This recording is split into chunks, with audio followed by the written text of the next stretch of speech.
조갑제 TV 시청자 여러분, 문재인 대통령이 취임한 직후부터 지금까지 중점적으로 일관성 있게 하고 있는 것 중에 하나가 대한민국의 민족사적 정통성을 부정하는 것입니다. 그리고 대한민국의 민주적 정당성을 부정하는 것입니다. 그렇게 하면 누가 유리해지느냐? 한반도에서는 민족사의 정통성을 놓고 타협이 절대로 불가능한 총체적 권력투쟁을 벌이고 있는데, 대한민국의 민족사적 정통성을 수호해야 할 대통령이 앞장서 가지고 그 권력의 뒷받침으로서 대한민국 건국 1948년 건국을 부정한다면은 한반도에서 유리하게, 자동적으로 유리하게 되는 쪽은 북한 노동당 정권일 수밖에 없는 것입니다. 남북한의 어느 정권이 한민족의 챔피언이냐 하는 것을 결정하는 싸움인데, 다른 사람도 아니고 대한민국 대통령이 대한민국의 정통성을 부정하면은 그것은 가만 놔둬도 저절로 김정은이가 한민족의 챔피언이 되는 겁니다. 이런 국익 자해 행위를 하는데, 이번에 4.3 사건을 들고 나와가지고 KBS 등등을 앞세워가지고, 또는 대한민국 역사박물관의 특별전시회를 통해서 집중적으로 대한민국의 건국을 방해한 남로당 세력의 무장 폭동을 미화하고 국군과 경찰이 잘못한 것만 집중적으로 부각시키는 이런 역사 왜곡을 진행을 하고 있는데, 거기에 KBS가, 국영방송인 KBS가 이런 선동의 역사 왜곡, 그것도 대한민국을 미화시키는 왜곡이 아니라 대한민국을 폄하하고 대한민국을 지켜낸 국군과 경찰을 학살 집단으로 모는 이런 방향으로 공중파를, 국민들의 재산인 공중파를, 그리고 국민들이 낸 시청료를 투입하고 있습니다. 이것은 과거의 역사를 조작을 해가지고 계속 집권하겠다는 그런 계산인 것이죠. 그리고 대한민국을 지켜낸 이 문명 건설 세력인 자유진영을 배제하겠다는 것이죠. 정치적 목적으로 KBS를 지금 정권이 활용하고 있습니다. 이인호 이사장이 물러나지 않고 있었다면은 이런 일은 아마 없었을 것입니다. 그래도 KBS 안에 양심 세력이 있습니다. KBS 공영노조가 이 사태에 대해서 성명서를 발표를 했습니다. 제목이 4.3 특집 프로그램 책임자들을 문책하라 입니다. 잘 정리가 되어 있는 이 성명서를 소개를 해드리겠습니다. 읽어드리겠습니다. 또다시 어처구니 없는 프로그램들이 4월 3일 KBS 전파를 탔다.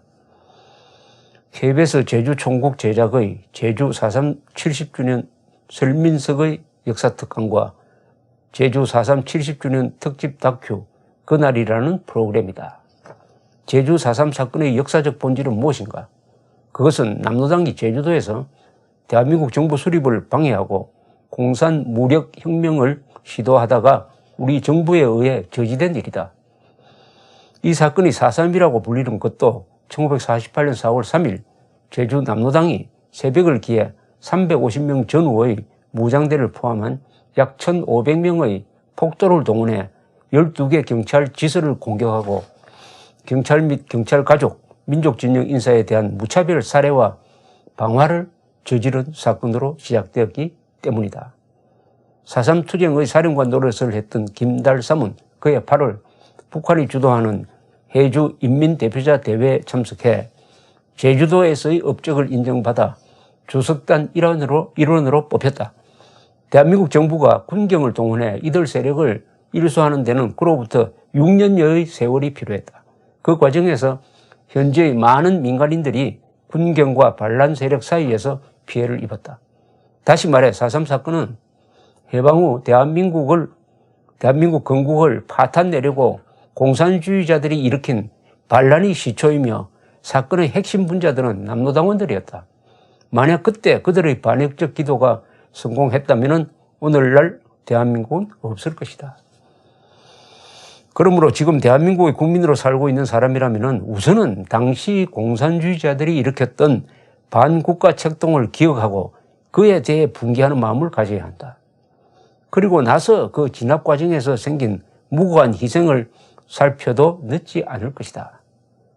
그런데 두 특집 프로그램들에서는 사건의 핵심이라 할 남로당의 역할에 대한 내용은 거의 없었다.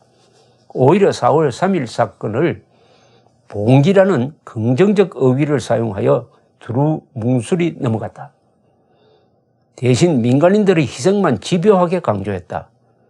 그것만으로도 형평성에 어긋나는 일이지만 공산주의자들의 계획적, 선제적 공격에 의해 발생한 희생은 전혀 언급하지 않으면서 우리 정부의 반란 세력 토벌 과정에서 생긴 민간인 희생만 반복해서 방송한 것은 더 큰 문제였다. 특히 제주 4.3 70주년 특집 다큐 그날은 많은 분량의 재연을 통해 당시 신생 조국을 지키기 위해 싸웠던 우리 군인과 경찰을 민간인 학살 집단으로만 보이도록 만들었다. 당시 좌익 폭도들에 의해 억울하게 희생된 사람들이 만약 지하에서 이런 소식을 듣는다면 통탄할 일이고 반대로 폭동을 지휘한 김달삼은 덩실덩실 춤을 출 일이다. 공정성과 객관성이 결여된 이런 프로그램들이 한꺼번에 나간 데 대한 최종 책임은 조인석 사장 대행에게 있다. 대행이라는 꼬리가 붙든 안 붙든 그는 현재 KBS에서 가장 큰 권한을 갖고 있는 사람이다. 나는 곧 물러날 사람이라며 이런 심각한 사안에 두 손 놓고 있을 거라면 사장실은 왜 지키고 있는 것이며 월급은 왜 꼬박꼬박 챙겨가는 것인가. 좌익 정권이 들어선 이래 우리 사회의 반국가 무드를 표시하는 수원주는 하루가 다르게 상승하고 있다. 전 국민 앞에서 위선이며 거짓말이 탄로난 양승동 PD가 앞으로 사장 자리에 오른다면 이런 프로그램은 우죽순처럼 더 생겨날 것이다. KBS인이여 깨어나라. 2018년 4월 KBS 공영노동조합입니다. 역시 언론사 노조니까 문제 지적하는 성명서도 사실관계에 부합하게 아주 정확하게 지적을 했습니다. 문제는 KBS 국영방송이 공중파를 이용을 해가지고 국론을 분열시키고 국가의 정신을 파괴하는 이런 방송을 했다는 사실입니다. 이것은 명백하게 방송법 위반입니다. 이것은 누군가는 이 방송심의위원회에 제소해야 합니다. 방송법은 이런 방송을 못하도록 엄격하게 규정을 하고 있습니다. 국론을 분열시킨다든지 편향된 사실과 편향된 그것도 국가의 안정 질서를 무너뜨리는 이런 방송을 KBS가 하면 어떻게 되겠습니까? 이런 방송은 누가 해도 안 되지만 특히 KBS가 해서는 절대로 안 됩니다. 그러나 불행하게도 KBS는 좌파 정권이 집권할 때마다 그 선동수단화되어 있었습니다. 2004년 노무현 대통령 탄핵 소추안이 통과되었을 때 일방적으로 노무현 당시 대통령 편드는 방송을 했고 김현희를 가짜로 모는 그런 흐름에 편성해가지고 방송하고 그리고 더 용서할 수 없는 것은 몇 년 전에 6.25를 며칠 앞두고 이승만 대통령이 일본으로 망명을 하려고 했다는 이런 조작 보도를 한 게 바로 이 KBS입니다. 그리고 문창극 씨의 아주 근사한 강연, 교회에서 있었던 강연에서 일부분을 뽑아내가지고 문창극 씨를 친일파인 것처럼 몰아가지고 총리에 내정됐다가 결국은 임명이 되지 않도록 만든 그 순동방송의 원조도 KBS입니다. KBS. 이런 KBS가 다른 것도 아니고 KBS를 가능하게 만든 대한민국이 없었으면 KBS가 있을 수가 있습니까? 그 KBS의 모태인 대한민국의 건국을 마치 태어나서는 안 될 나라가 태어난 것처럼 만들어가는 이 흐름에 편성해가지고 이런 국론 분열적이고 편파적인 국군과 경찰을 모독하는 그리고 건국을 부정하는 이런 방송을 하고 있다는 것은 앞으로 대한민국에 닥쳐올 엄청난 위기의 한 상징인데, 그나마 KBS 공영노동조합이 진실의 불꽃을 이어가는 이런 성명서를 발표한 것이 그나마 위안이 되고 여기서 어떤 희망을 봅니다.